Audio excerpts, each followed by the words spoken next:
Դիտեք առաջին ալիք Ամերիկայի հեռուստակոնտենտը։ Բաժանորդագրվեք առաջին ալիք Ամերիկայի YouTube-յան ալիքին First Channel America։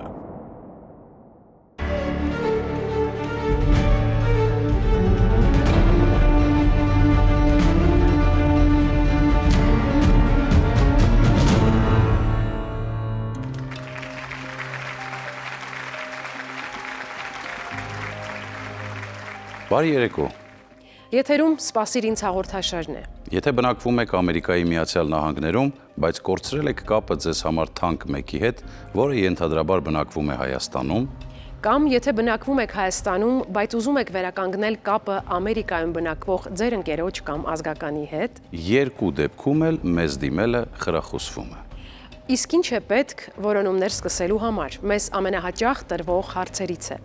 Հեռախոս կամ համացանց պատասխանում ենք մենք։ Ձեր էկրաններին տեսնում եք «Սպասիր ինձ» նախագծի հետ կապ հաստատելու միջոցները։ Ընտրեք ձեզ հարմար տարբերակը, հայտ լրացրեք կայքում, զանգահարեք մեզ կամ գրեք էլեկտրոնային փոստի հասցեով։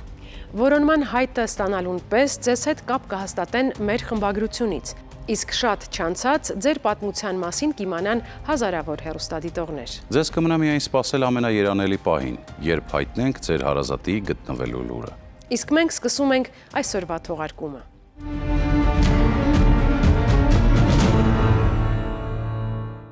Աննա, Միացյալ Նահանգներում մեզ միացած հեռուստադիտողների մոտ հարցեր են առաջացել կապված մեր նախագծին դիմելու պայմանների հետ։ Դե գիտես ինչպես են տարածվում լուրերը, հատկապես չճշտված։ Հավանաբար մեկը միտեղ մի բան է պատմում, մյուսը լսում է գուցե խոսքի կեսից, հարցնում է մեկ ուրիշին, ու եթե այս ամենին էլ ավելանա որևէ մեկի ես հաստատ գիտեմ արտահայտությունը, ապա լուրերն էլ ավելի մեծ արագությամբ կտարածվեն հետաքրքրված մարդկանց շրջանում։ Հենց այդպես էլ երևի տարածվել է տեղեկությունն այն մասին, իբր «Սպասիր ինձ»-ը կոմերցիոն նախագիծ է ու որոնումների համար X գումար է անհրաժեշտ։ Բոլոր հետաքրքրված հեռուստադիտողներին տեղեկացնում ենք։ Մեր նախագծին դիմելու եւ որոնումներ սկսելու համար ձեզնից չի պահանջվում ոչ մի ցենտ։ Չի պահանջվի ոչ սկսելու համար, ոչ ընթացքում եւ ոչ էլ այն ժամանակ, երբ որոնվողը կգտնվի ու ձեզ համար հանդիպում կկազմակերպվի։ Ձեզնից կպահանջվի միայն ձեր ներկայությունը ու մեզ հետ համագործակցելու պատրաստակամությունը, ընդամենն այսքանը։ Հենց այս ինֆորմացիան այս պահից կարող եք հաղորդել իրար, երբ հաջորդ անգամ զրուցեք «Սպասիր ինձ» հաղորդաշարի մասին։ Կարող եք հարցնել մեր այսօրվա հայտատուին, նա հաստատ գիտի։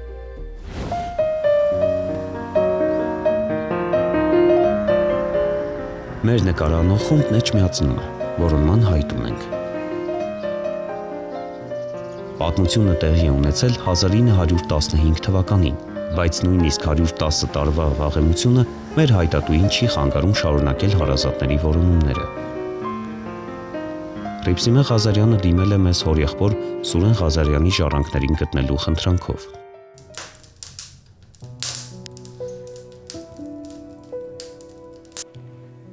Սա այն Ցորենի դաշտն է, որը եղել է այդ Լեննականի որբանոցի բակում, մոտ էլի կից, այդ ձեռքով Ցորեն են հավաքել մարդիկ, որ սովից չմահանան։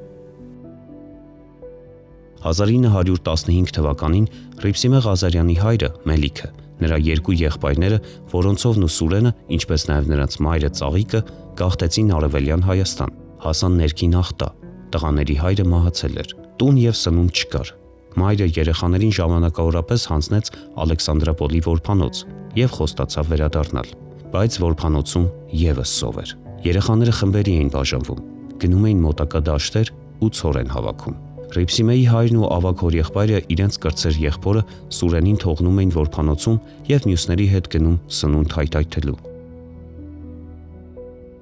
Հաց չի եղել, օրերով հաց չեն կերել, սոված են եղել, կոշիկ չեն ունեցել, շոր չեն ունեցել հագնելու, մերկ, բոբիկ, տկլոր ասում, այդ տարիներ ա եղել էլի։ Մայրը, որ հանձնել ա որբանոց, պարզաբանել ա սեն, պատճառաբանել ա, որ ես կամուսնանամ, կունենամ ամուսին, որ ինքը կկարողանա այդ երեխաներին գոնե հաց հայթայթի, նորից հետ կտանեմ երեխեքին։ Ու ամուսնացել ա ինքը, ամուսնացել ա, մի հատ տղա երեխա ա ունեցել, բայց ամուսինը չի համաձայնվել, որ այդ երեխաներին տանի իրա մոտ։ Մի առավոտ, երբ երկու եղբայր սովորականի պես պետք է դաշտ գնային, Սուրենը լաց եղավ։ Եղբայրները որոշեցին նրան էլ իրենց հետ տանել։ Տղաները ոտաբոբիկ էին, ճանապարհը փշոտ։ Որբանոցից շատ չհեռացած Սուրենի ոտքը վնասվեց։ Եղբայրները երեխային հասցրին որբանոցի պահակի մոտ, խնդրեցին օգնել, իսկ իրենք շարունակեցին ճանապարհը։ Մնալ չէին կարող։ Սուրենի ավագ եղբայրներն այդ օրը դաշտում սովորականից երկար մնացին։ Ցորեն շատ էին հավաքել, պարկը ծանր էր, երկուսով այնտեղ հասցնել չէին կարողանում։ Որոնցովը վազեց որբանոց, օգնություն խնդրելու։ Հետո լացակումած հետ եկավ ու ասաց, որ որբանոցը դատարկ է։ Պահակն ասել էր, որ բոլոր երեխաներին տարել են Ամերիկայի Միացյալ Նահանգներ, Սուրենին նույնպես։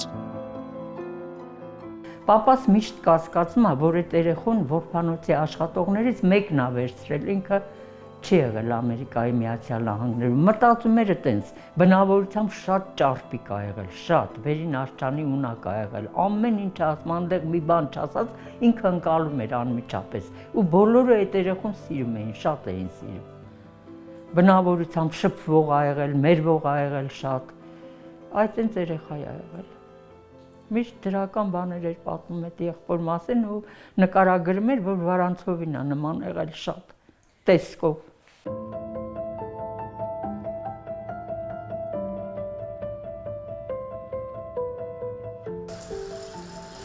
Որբանոցի պահակի օգնությամբ երկու եղբայր տեղափոխվեցին Երևան, սկսեցին ապրել մայրաքաղաքի որբանոցում։ Չափահաս դառնալուց հետո Որոնցովը կյանքը շարունակեց Հրազդան քաղաքում, Մելիքը Էջմիածնում, որտեղ էլ հետագայում ծնվեց Ռիփսիմեն։ 60-ական թվերին ինքը վեհապարին ա դիմել, ասել են, որ այդ արխիվները եկեղեցում են, այդ որբանոցների, ովքեր կորած են եղել։ Վեհապարը միշտ պատասխանել ա, դիմի պատասխանն եկել ա, որ հետաքրքրվել ենք, չկա տենց մարդ այդ անուն ազգանունով, թե հիմա անուն ազգանունն են փոխել ընդեղ, թե իրոք աշխատողներն են վերցրել, այդ անհայտ ա, ու միշտ լաց էր լնում, այն ժամանակ չկար այսքան կապի միջոցներ, բան, որ ինքը հետաքրքրվեր։ Անընդհատ հուզվել եմ, անընդհատ այդ փոքր տարիքից ես անընդհատ իր հետ մղկտացել եմ, որ պետք է գտնենք իր եղբոր երեխաներին, կգտնենք ու կգտնենք։ Ընդամենը 12 տարեկան եմ եղել, միշտ հուզվում էր ու ինձ պատմում էր այդ պատմությունը, ինքը իմ հետ շատ կապված ա եղել, շատ։ Էլ գիրք չկար, ամեն մի պատմավեպերը նա կարդացել է 4-ից 5 անգամ, նորից կրկնում էր, ասում է պապա ջան, հերիք ասում էր, կարդում եմ, ոնց որ այդ գրքերի մեջ, այդ տողերի մեջ փնտրում եմ եղբորս, չգիտեմ, ինձ տենց ա թվում։ Ու ինքի վերջի գիրքը եղել է այդ եղեռնի մասին, որ ես մինչև հիմա պահել եմ այդ գիրքը։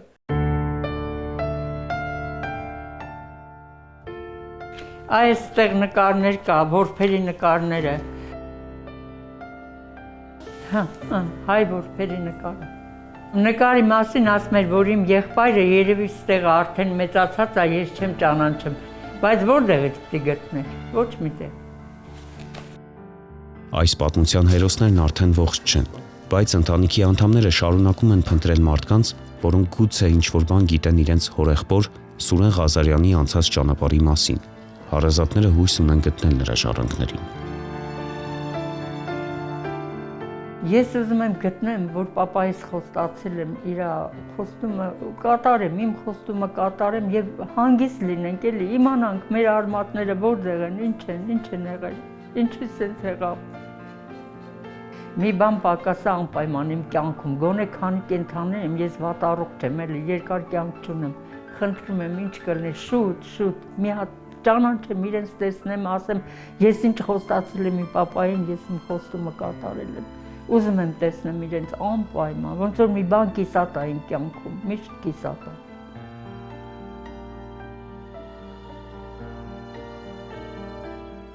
Ուզում եմ անպայման, եթե իրենք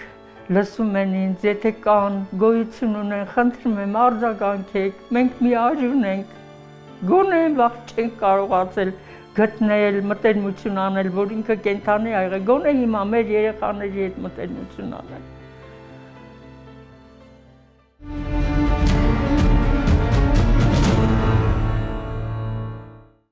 1972 թվականի դեկտեմբերի 1-ին ծնված Արմեն Մարգարյանին է որոնում դուստրը՝ Միլենան։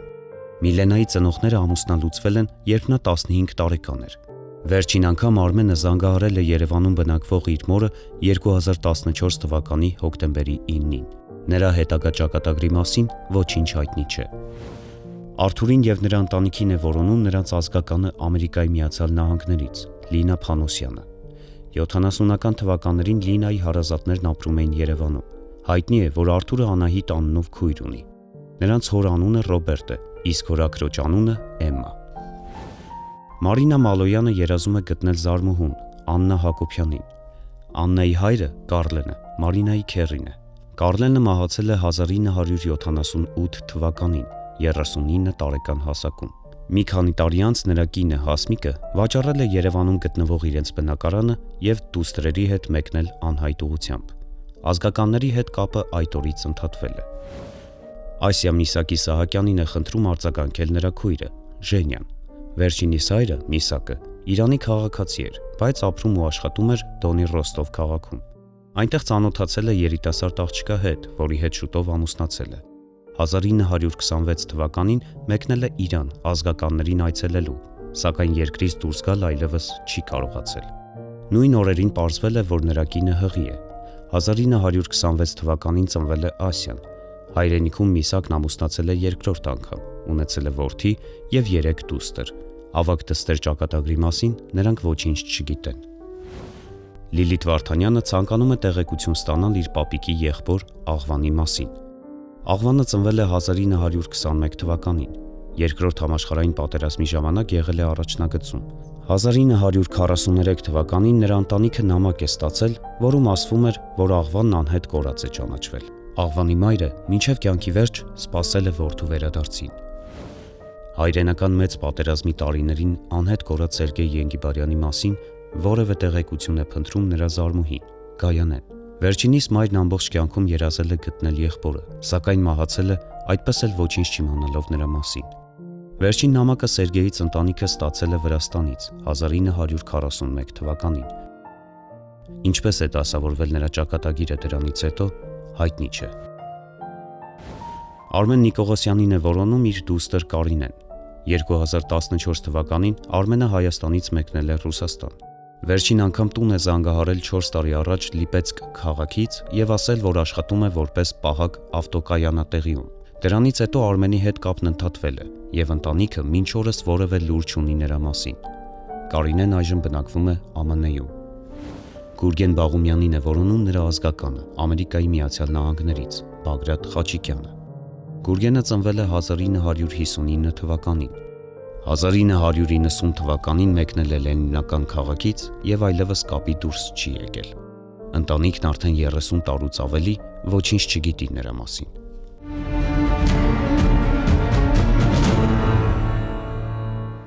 Բոլոր պատմությունները, որոնք ամեն շաբաթ ներկայացնում ենք ձեր ուշադրությանը, սկսվում են մի կարևոր քայլից՝ դա որոնման հայտն է։ Առանց այդ պարզ, բայց անհրաժեշտ գործողության մենք պարզապես չենք կարող կատարել մեր հիմնական պարտականությունները՝ բուն որոնողական աշխատանքները։ Հենց այդ պատճառով ենք բարբերաբար հիշեցնում ձեզ մեր կայքի մասին, որտեղ շատ արագ եւ հեշտորեն կարող եք հայտ լրացնել։ Դա կդառնա սկիզբն այն ճանապարհի, որը կբերի ձեզ հարազատ մարդկանց հետ հանդիպման։ Ձեր հայտերն ուսումնասիրելիս մեզնից ոչ ոք չի կարող նախապես պատկերացնել, կանխատեսել, թե ինչպես կընթանան որոնումները եւ ինչով կավարտվեն։ Ամեն հայտը անհայտ մի աշխարհի փակ դուռ է, որը շտապում ենք բացել։ Նման մի հայտից է սկսվել եւ այսօրվա պատմությունը, որն արդեն պատրաստ ենք հանձնել հեռուստադիտողի ուշադրությանը։ Եկեք դիտենք տեսանյութը։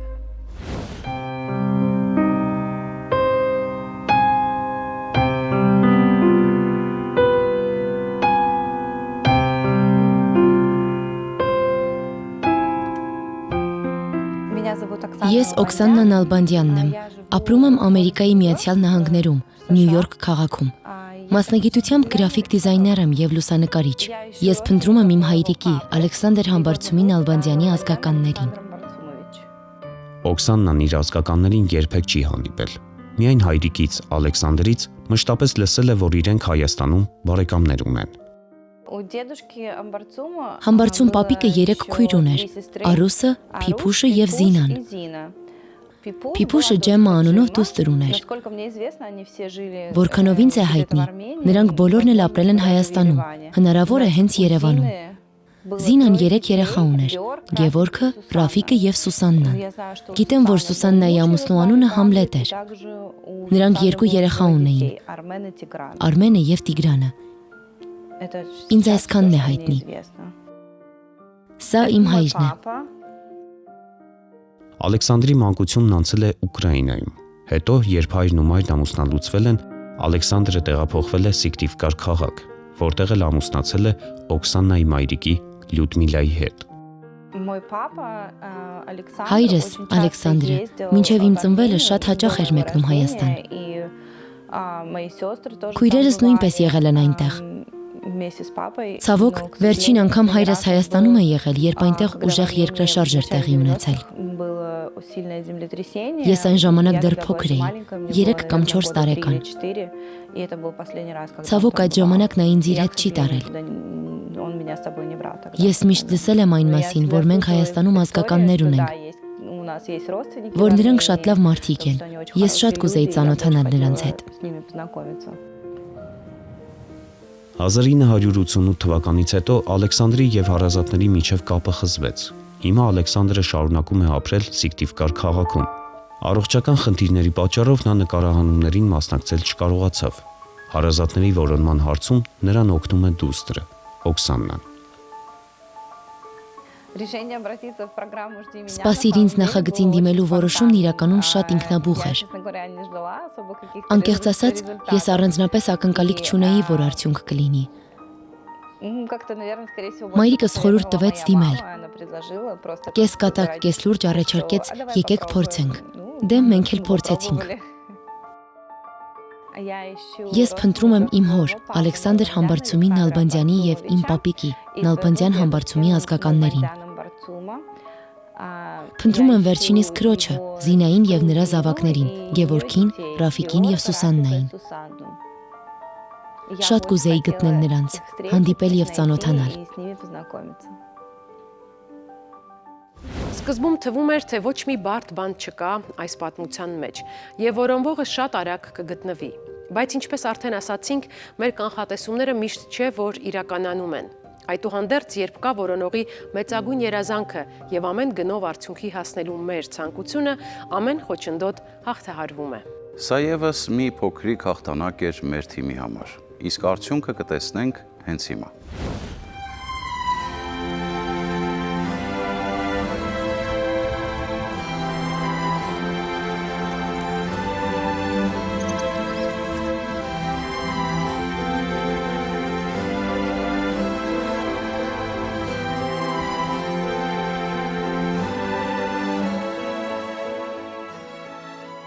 Նկարում քերիսա, համբարձումը, տատեսա, մամաս, պապաս, ես եմ Ռաֆիկը եւ Կարինեն քույրս։ Ես եւ քույրս Կարինեն համբարձումի քույր Զինայի զավակներն ենք։ Ես էլ Հայկանուշն եմ, համբարձումի քրոջ Արուսի դուստրն եմ։ Համբարձումն իր ծնողների եւ 3 քույրերի հետ ապրում էր Վրաստանի Աղլցխա քաղաքում։ 1945 թվականին մեկնեց ռազմաճակատ, սակայն պատերազմի ավարտից հետո 18-ամյա երիտասարդը տուն չվերադարձավ։ Պատճառը Նատալյան էր, տղայի սիրեցյալը։ Նրանք Ռուսաստանում էին ծանոթացել։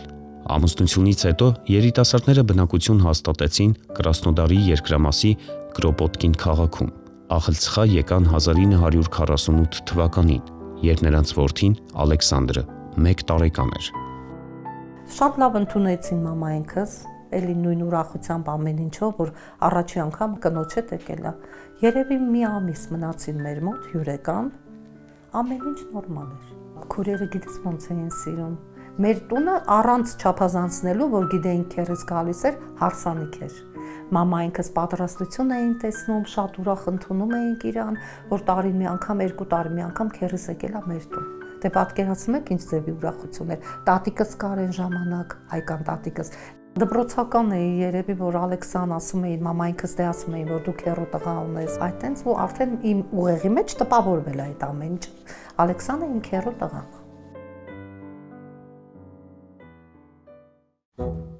Վաղը երեկոյան Զատիկը սկսում է ժամը 5-ից հետո։ Մենք հիմա պատրաստվում ենք ձուն երկելու։ Ուրախ ենք, որ դուք մեզ հյուր եք եկել։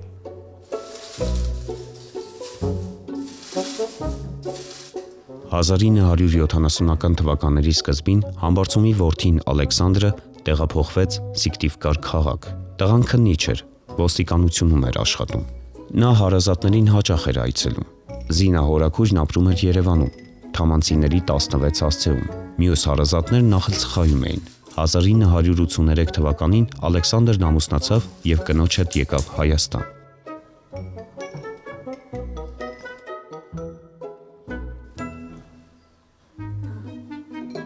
Ինքան լավ աղջիկ էր իր կինը, ասող, խոսող, սենց հարմարվող ամեն ինչ։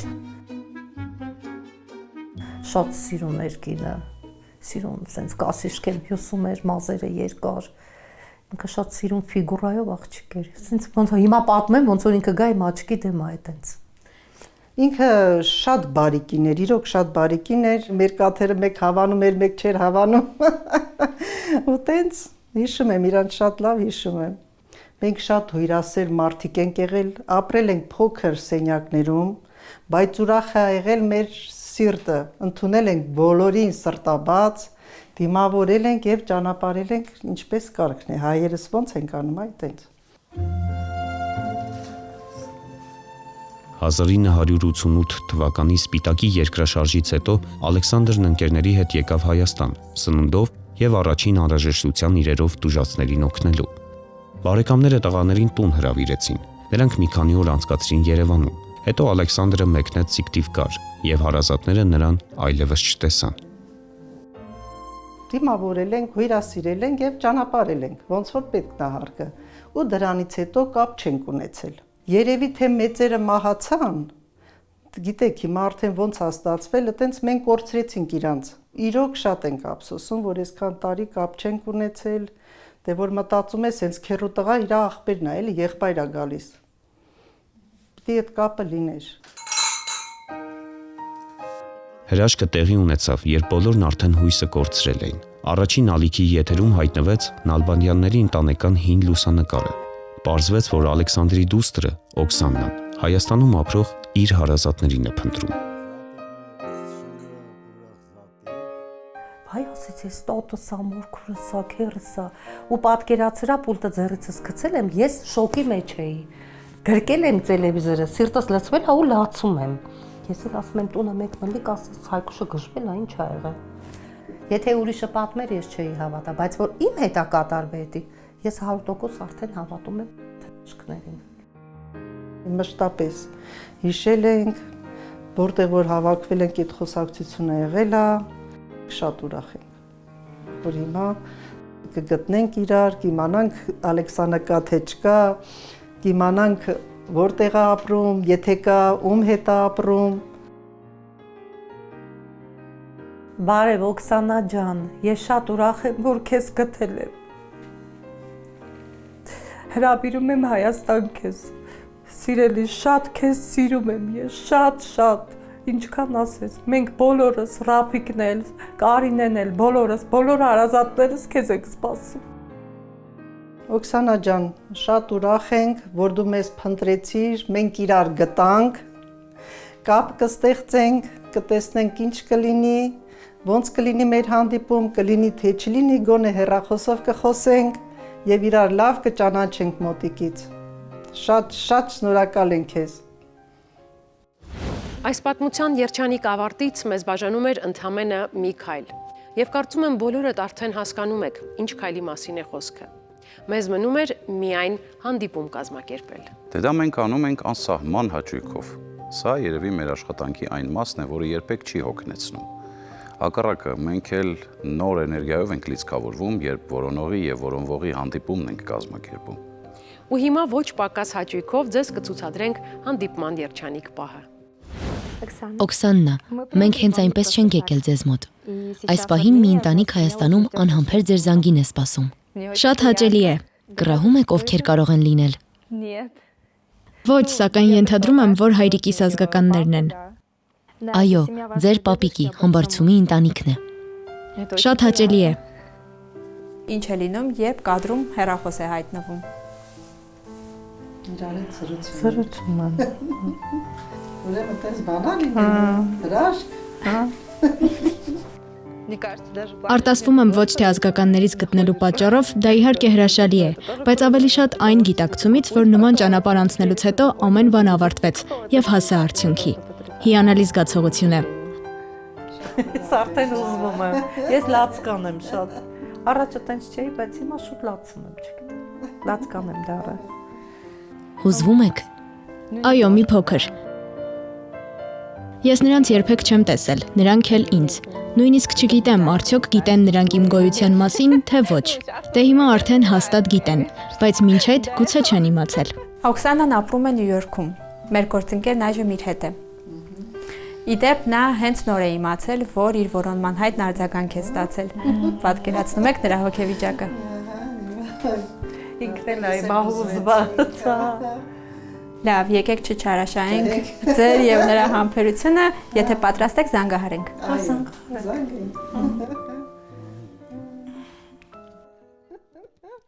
Ողջույն։ Ողջույն Օքսաննա ջան։ Բարև ձեզ, շատ ուրախ եմ։ Նա շատ ուրիշ է։ Այո, ուրիշ է։ Մայրիկին է նման։ Օքսաննա, դու մայրիկիդ ես նման։ Ոչ, կարծում եմ հայրիկիս եմ նման։ Իրոք հայրիկիդ շատ լավ է։ Ինչպես եք եւ որտեղ է մեր Ալեքսանը։ Հայրիկը մինչ օրս էլ սիկտիվ կարում է, տանը։ Փառք Աստծո, ամեն ինչ լավ է։ Իսկ քանի տարեկան է հայրիկդ։ 78։ Իսկ դու քանի տարեկան ես Օքսաննա։ Ես 38։ Ես այդպես էլ հիշում էի։ Վաղուց ես Նյու Յորքում ապրում։ Այո, արդեն 16 տարի է այստեղ եմ։ Ընտանիք ունես, ամուսին, երեխաներ։ Այո, դուստր ունեմ։ Առայժմ միայն մեկն է։ Ինչ լավ է Օքսաննա ջան։ Մենք այնքան ուրախ ենք։ Ես եւս շատ ուրախ եմ, շատ։ Մի լացիր, սիրելիս, մի լացիր։ Մենք էլ հիմա կսկսենք լաց լինել։ Ձեր գործերն ինչպես են։ Նորմալ, ամեն բան կարգին է։ Իսկ դու ինչ մասնագիտությամբ ես աշխատում Օքսաննա։ Ես գրաֆիկ դիզայներ եմ։ Դիզայներ։ Շատ լավ է, կեցես։ Մենք քեզ սպասում ենք Օքսաննա։ Սպասում ենք, որ մեզ հյուր գաս։ Անպայման Հայաստան արի։ Շատ ուրախ կլինենք։ Մեծ սիրով։ Հայրիկը 15 տարի խոստանում էր ինձ Հայաստան տանել։ Շնորհակալ ենք, որ գտար մեզ։ Ես եւս շնորհակալ եմ եւ շատ ուրախ եմ։ Մինչ տեսություն։ Հայրիկին մեր բարևները փոխանցիր անպայման։ Իհարկե կփոխանցեմ։ Առողջ եղիր, սիրելիս։ Օքսաննա ջան, շնորհակալ ենք, սիրելիս։ Շնորհակալ եմ, ցտեսություն։ Ինչ լավիկներ, բայց չէ, շատ լավն է։ Պապայից եմ նման ասում, հա։ Հազիվ ինձ զսպեցի, որ չլացեի, որ տեսա ինքը հուզվեց, ես ասի լավ կանյա, երեխայա չհուզվի ինքը։ Շատ ուրախ ենք, շատ։ Վայ, իրոք։ Ապրեք շատ կատարվեց իրոք։ Այսքան տարի ոչ մի նորություն չունեի։ Շատ շնորհակալություն հաղորդաշարից, ձեզանից, ձեր օպերատորներից, բռնա, ձեր բոլոր աշխատողների չարչարանքը շատ մեծ դժվար գնահատվում է։ Մեր աշխով տեսան, չէինք պատկերացնում, որ այսքան տանջվում եք, չարչարվում եք, շատ շնորհակալ ենք անչափ։ Ես անչափ երջանիկ եմ։ Նույնիսկ դժվարանում եմ նկարագրել զգացողություններս։ Այնպիսի տպավորություն է, կարծես վերագտել եմ ինքս ինձ։ Ես անպայման կմեկնեմ Հայաստան բարեկամներիս հանդիպելու։ Վաղուց էի նախատեսում Հայաստան գնալ, միշտ էլ շատ եմ ուզել, իսկ հիմա արդեն եւս մեկ պատճառ ունեմ։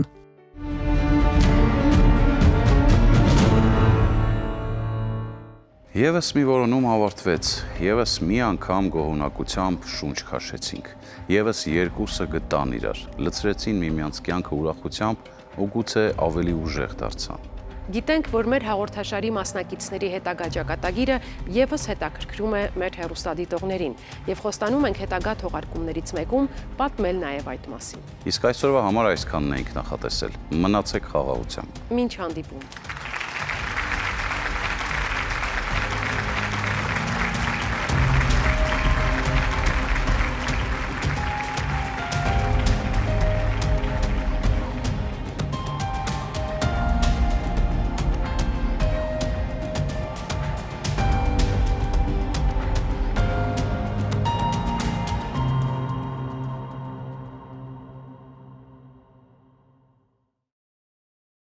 Դիտեք Առաջին ալիք Ամերիկայի հեռուստակոնտենտը։ Բաժանորդագրվեք Առաջին ալիք Ամերիկայի YouTube-յան ալիքին First Channel America։